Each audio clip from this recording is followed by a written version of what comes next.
Donc je suis à nouveau avec M. Didier, ambassadeur de France en Estonie.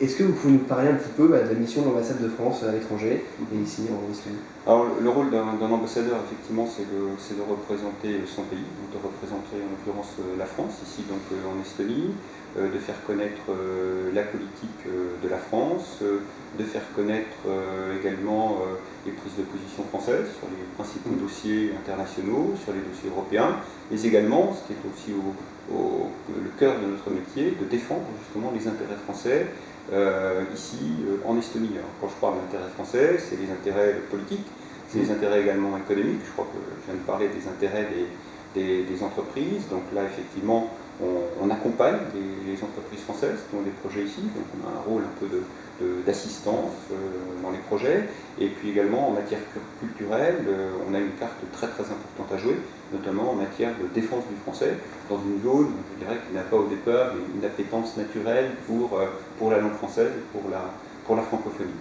Donc voilà, donc l'activité est multiforme, elle est très, très diversifiée, et donc ce qu'il ne faut jamais perdre de vue, c'est effectivement l'intérêt de son pays, la défense de ses compatriotes, la sécurité de ses compatriotes ici, puisqu'on a une petite communauté de 250 personnes, donc il n'y a pas de menace particulière, mais comme vous le voyez, c'est une activité très, très diversifiée et très, je dirais, multidirectionnelle.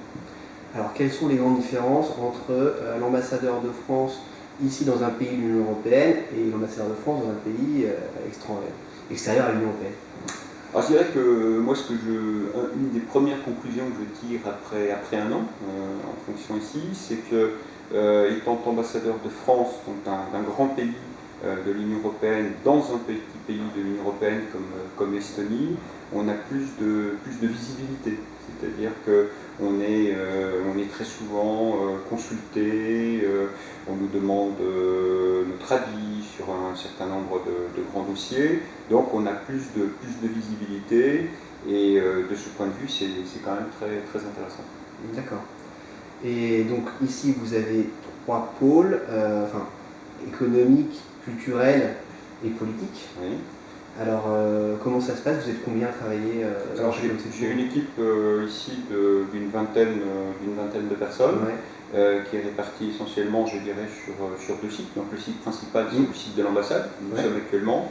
Et puis j'ai également un site qui est plus au centre-ville, qui est le site du centre culturel, centre culturel français donc de Tallinn, qui est effectivement là où se concentre toute activité sur le français, toute notre activité culturelle.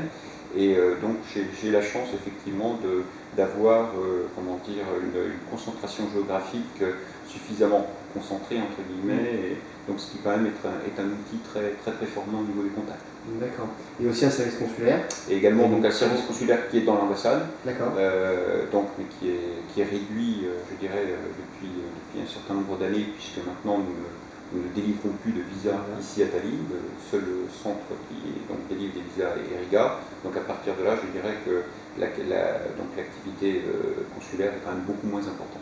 Et est-ce que justement vous pourriez nous expliquer quelle est la différence entre un consulat et une ambassade?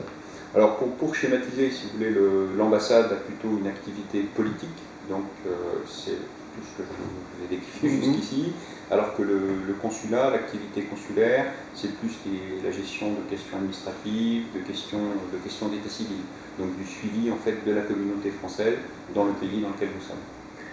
Eh bien écoutez, très bien. Merci beaucoup pour toutes ces réponses, je crois que c'est très clair. Et puis merci de nous avoir accueillis ici. Je vous en prie. Merci.